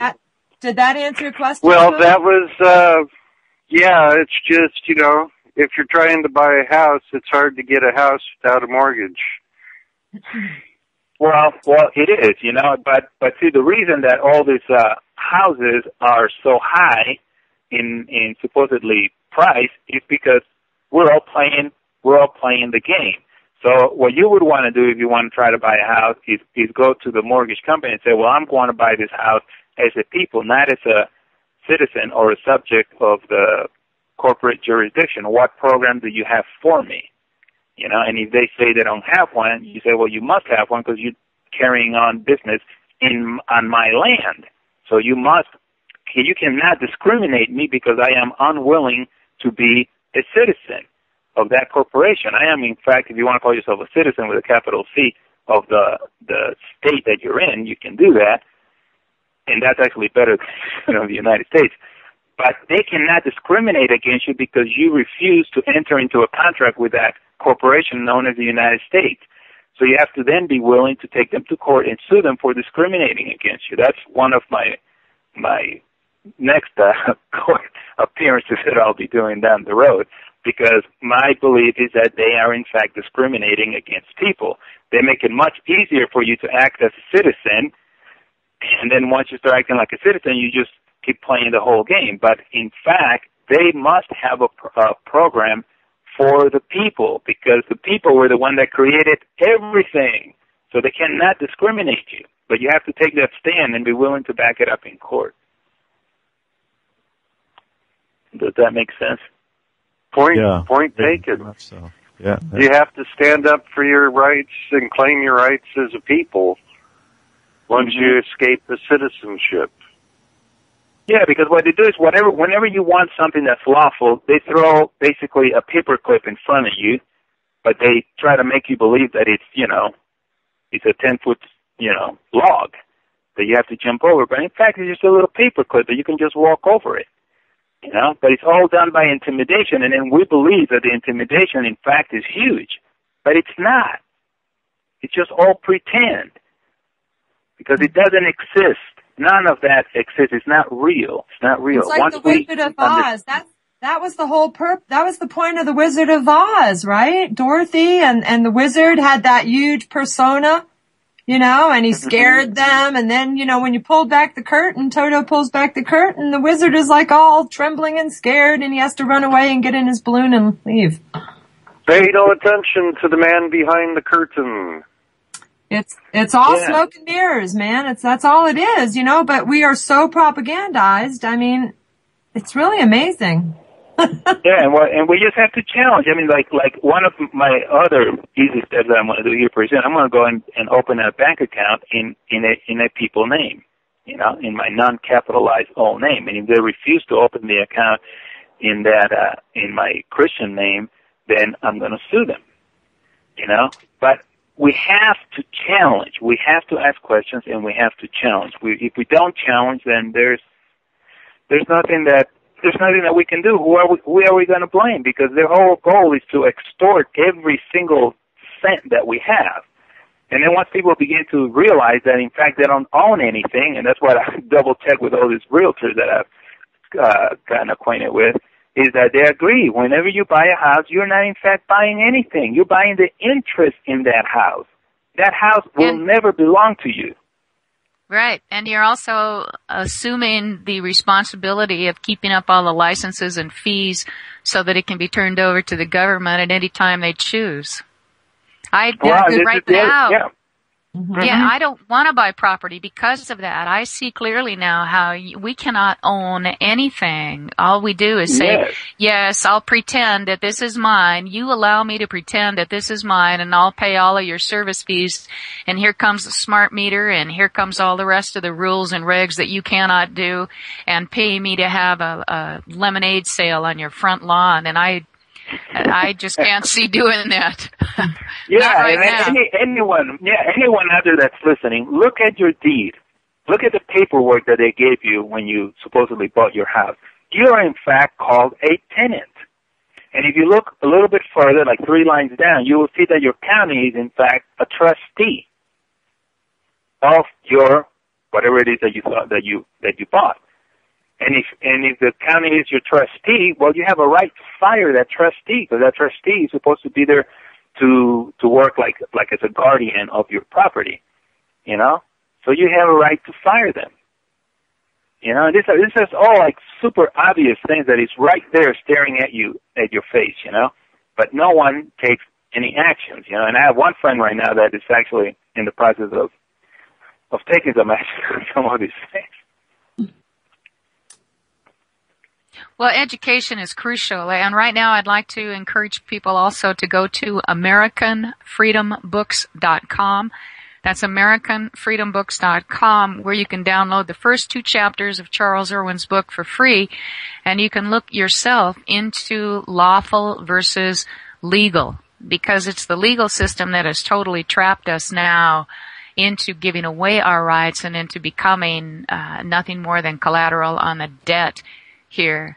But that's what United We Strike is about, Burt, and you nailed it. You know, it's financial. We support the system every day, and they take our money to use the depleted uranium bombs, to have our so-called president become a self-proclaimed hitman, to get us into these illegal occupations and wars, and to totally turn around then and say, Super Congress is coming in next. And folks, if there's ever a time to stand up and say no, it is now. So regardless of whether or not the people who are out occupying these different financial institutions have been, we're hearing that some of them have been co-opted. Now I'm seeing that some are calling to revote for Obama. And that's going to happen in any large movement. You know, the other side has been at this for generations, trying to tie up all the last ends right now. That's what they're doing. The noose is already around us. We got to break free. So next week we're going to have the marathon. We're going to have a special on vaccines too, with Eileen Danneman of Vaccine Liberation Army. Clint Richardson has a new documentary on vaccines that's out. You can find that on taxfree15.com. We'll also have Hal, who is a host on a regular basis with us on our marathons. He's with Clint Richardson again. They'll be talking the vaccines. We've got Charles Irwin, who's going to be coming up with Know Your Rights. We're going to have Vinnie Eastwood and Mike Chambers, Charlie McGrath, Matt Navarro, Vicki Barker. And we'll have the regular programming next Sunday as well, with some surprise guests here on Musicians for Freedom. Burt, thank you so much. You always have such great information. Do you have a website put up yet? Or we can find all the information on... Well, I have quite a few papers that can be downloaded at Do Not Consent 83. Do Not Consent 83 is my YouTube channel. So you can download some things there. But before I go, let me just say this one last thing. All the people out there who have a problem with all the things that the federal government is doing worldwide, this is a scary thing. All those foreign debts that are being created by the United States government, and be that Canada, England, or whatever, the people who are responsible for all those debts and all those obligations are the citizens of that particular country or nation.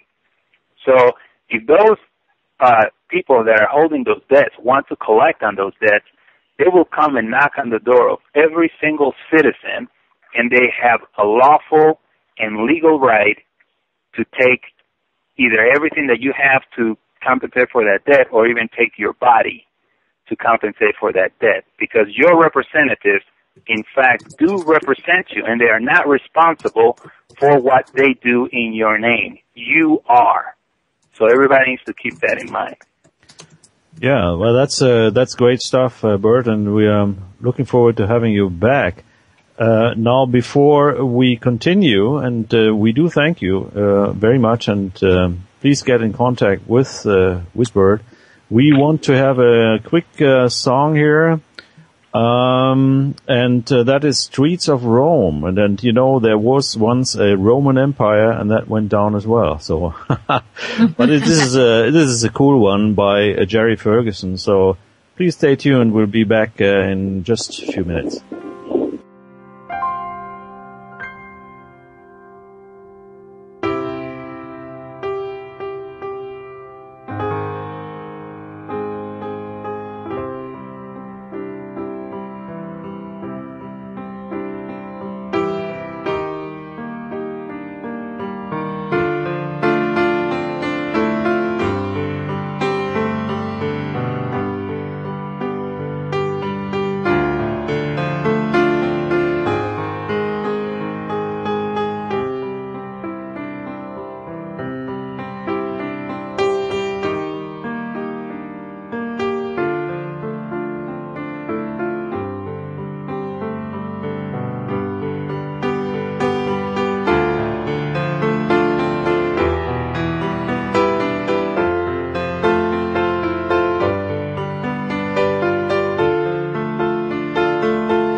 Yes, this is Detlev of wakenews.net and Musicians for Freedom and UnitedWeStrike.com and all the other nice websites.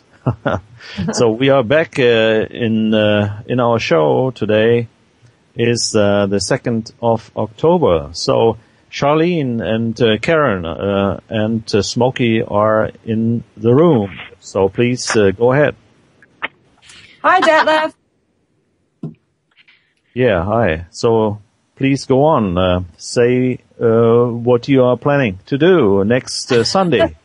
Oh, well, I think it's a secret. Didn't you say, Karen, you have a special guest? Sorry, we have to keep you. Well, we're still getting a few of them lined up for Musicians for Freedom, but I think we're going to be joined by Mike and Dave, who have Nonconformity Radio on Oracle Broadcasting, and they are also musicians, so we'll see if we can get some of their music put in the Dropbox by next week.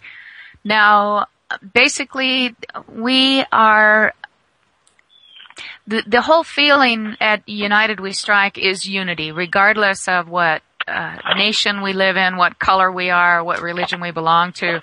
It's unity of the people who recognize that our God-given rights have been trampled on. And hopefully you have, from this conversation in the program today, you've picked up on other places where you may have not understood just how manipulated we are. So it's about peaceful nonviolence. And folks, we need to be very, very careful, because in Egypt, when the people took to the streets, they thought that they were getting something better, and it's just another form of tyranny. And when we see people who are occupying places like D.C. and they're calling for keeping Obama in there and more taxes, you know that these are not people who are working for your best interests. So we've got to be very, very careful and remain true to the spirit of freedom. Sharlene, do you have any thoughts to add to that? I think that what a lot of folks, if they don't understand about the debt-based currency, I don't know where they think money comes from. You know, I think they think it grows on trees. And so when they're calling for, you know, like, I'm all for unions, but I'm not a big fan of public unions. And, you know, taxation, I mean, the whole system, kind of like termites.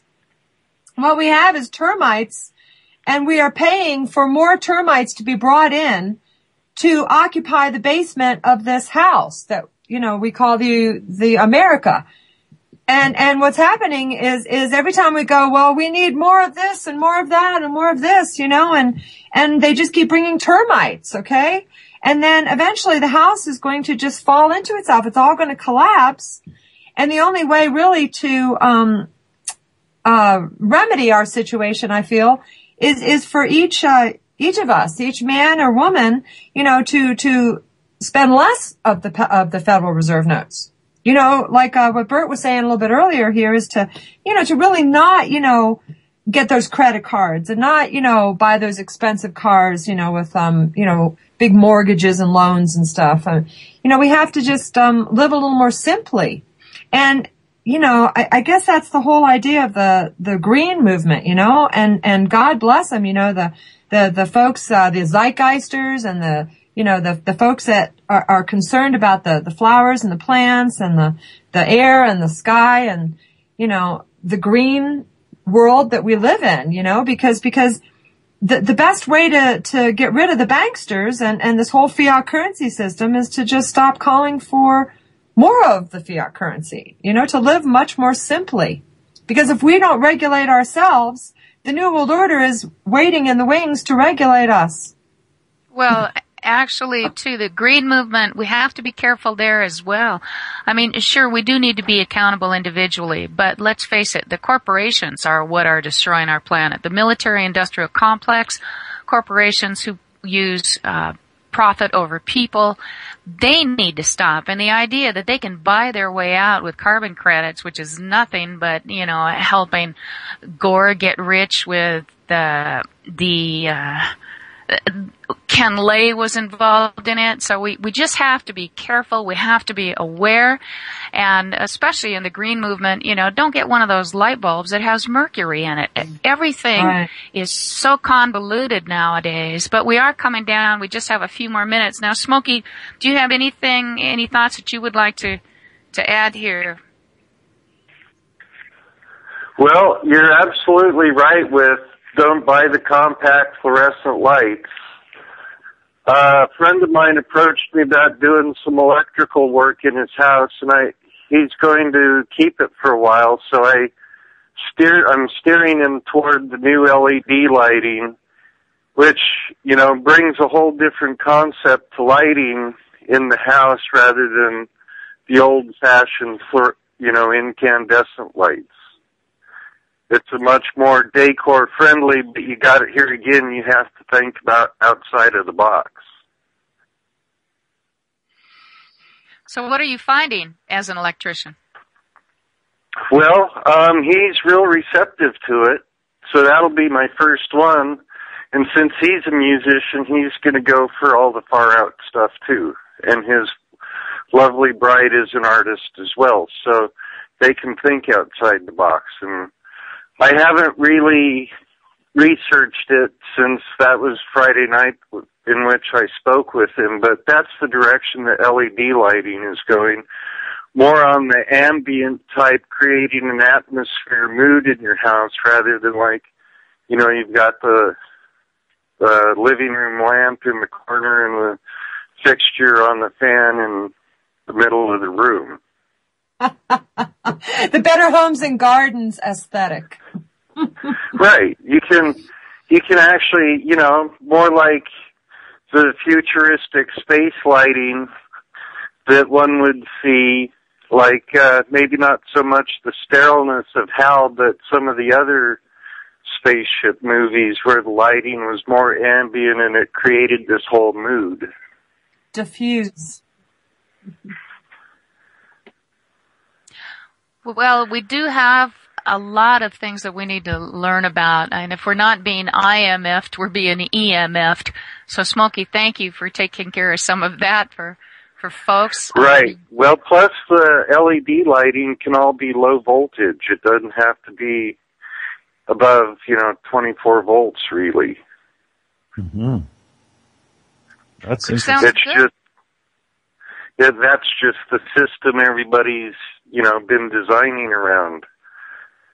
And, this whole new apocalypse thing really isn't so much the end of anything as a lifting of the veil, so we just all have to think outside the box and adapt to the new technologies that are provided for us rather than make the new technologies adapt into the old thing, which may or may not be the way to go. Mm-hmm. Well, I mean, right now, everybody has a significant portion of a Cray supercomputer sitting on their laptop. Oh, yeah. And that from the 80s, now everybody has that power right in their hands. Mm-hmm. Yeah, and if we only had a glimpse of all the technology that has been hidden from us, I mean, they could be up to 200 years or even more ahead of what they will actually allow us to see. And when we finally realize that. Tesla's patents, they were so far out there that they had to keep them under control. They have most of his stuff under lock and key, never to be seen again, such as like, the last scene in the Raiders of the Lost Ark where they put the Ark in the middle of the archives. It's just hundreds of thousands of square feet of crates all looking the same, never to be seen again. Do you know there's a similar scene in the X-Files where the smoking man, he takes the chip that they dug out of Scully or whatever that the alien had implanted, It's a similar scene, where there's like this huge, warehouse full of the artifacts, and they just put it in a storage unit. Yeah. So, that's a nice imagery. Yeah. Yes. Well done. So it is time. Go ahead, Karen. Well, we're getting down to the end of the program, and I thought maybe, while we can encourage people to join us next week and to prepare to strike and do what they can to support the peaceful movement of accountability and Wall Street and erasing this debt globally, But Sharlene, you wanted us to play a song called Fascination, I think, that Detlev found. Why don't you tell us a little bit about that, and then we'll get ready to end the program today so that we can be back next week with a marathon. Great. Well, I wish it were fascination. Unfortunately, it's fascism. Oh. Fascist nation, I think. Fascist nation. Ah. Yeah, so it's in the middle of, both. It is fascinating to us, of course, us misfits, us societal misfits, that we would find fascism fascinating. But it is a bona fide area of study, and I'm a proud conspiracy theorist. And if you didn't have theories, then you couldn't find empirical data to fit into the theories and prove whatever it is you're looking to prove. God forbid we might actually entertain conspiracy theories, right? Oh, that's all, the practical conspiracies which we are talking about. Yeah, well, there's fasci on either side of the speaker's podium in the Senate. And, the United States, the corporation is essentially telling everybody what to do. And so it's the merger of something called government with, a for-profit business. And I think that's what we commonly could call fascism. So there's a song, it's by, Harold and the Do-Rights, and it's called It's a Fascist Nation. And I think, Detlev, you found that song, huh? Yeah, we found this, and we will be listening to it in a sec. But just let's fade out with calling out and shouting out our websites again. So that is wakenews.net for my webpage. And Karen, what's yours? UnitedWeStrike.com, taxfree15.com, taxfree15.org.uk. Charlene? Well, I just have one right now. I have a lot of aliases that lead to it. peopleversuscitizen.com. I also have a domain called uppity-slaves.com.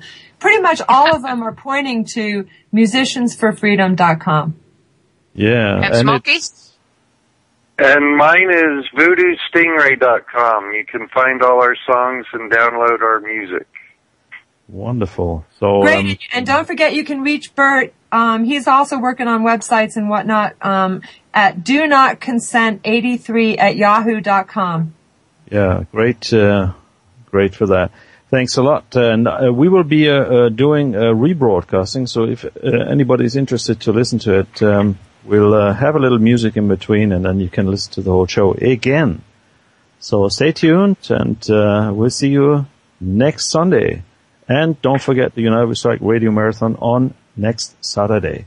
See you. Bye-bye. Join Musicians for Freedom on ICRN-Radio.com every Sunday at 3 p.m. MDT and 10 p.m. UK time for guests and political music live from the Colorado studio.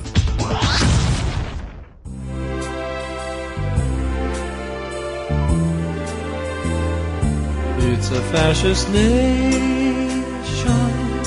I know.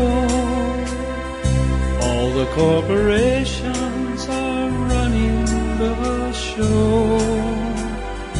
They're the very best at feathering their nests, making sure their friends are elected to office.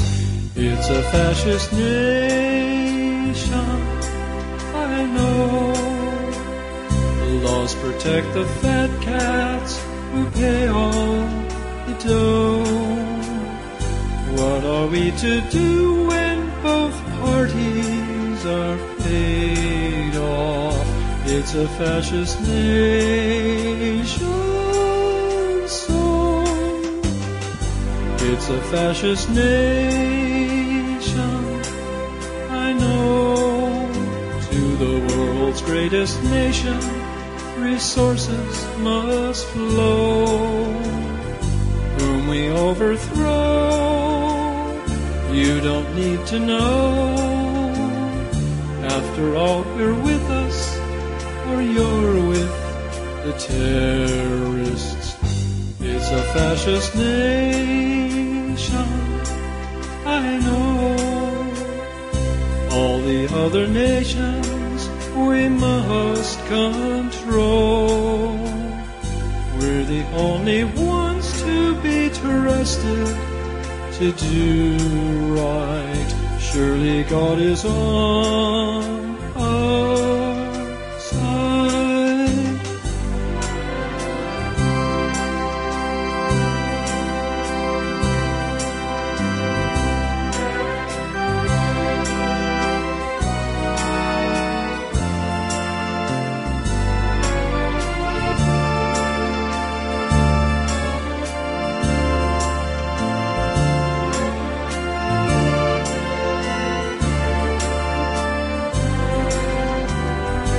It's a fascist nation, I know.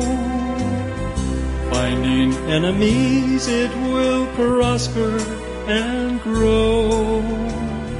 Military men see their duty when foreign nations step on the toes of bigger business. It's a fascist nation,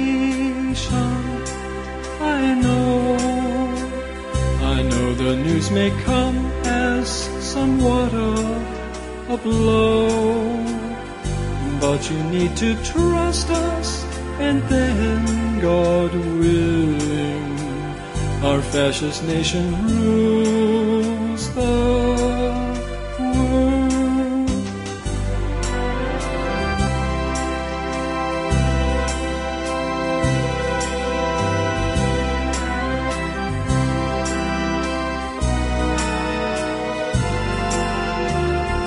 But you need to trust us, and then, God willing, our fascist nation rules. This is Musicians for Freedom on UWS Community Radio and the International Community Radio Network.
This is Musicians for Freedom on UWS Community Radio and the International Community Radio Network.